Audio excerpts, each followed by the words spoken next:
अफगान तालिबान पर वाज़ेह कर दिया, उनकी सरजमीन से दरअंदाजी नहीं होनी चाहिए। मुआहदे की खिलाफ वर्जी ना हुई तो जंगबंदी बरकरार रहेगी।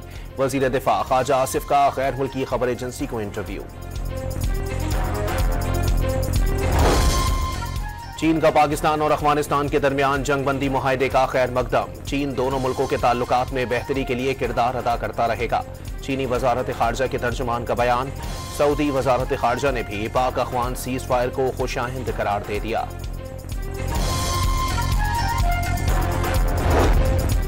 बुलेट प्रूफ गाड़ियों के मामले पर खैबर पख्तूनख्वा और विफाक आमने सामने। वजीर आला खैबर पख्तूनख्वा ने गाड़ियां गैर मयारी करार देते हुए पुलिस को फौरी वापस करने का हुक्म दे दिया। गाड़ियां वापस करने का फैसला बचकाना है। नाबालिग सोच ने पुलिस अफसरान और जवानों के लिए खतरात बढ़ा दिए। तलाल चौधरी बरहम।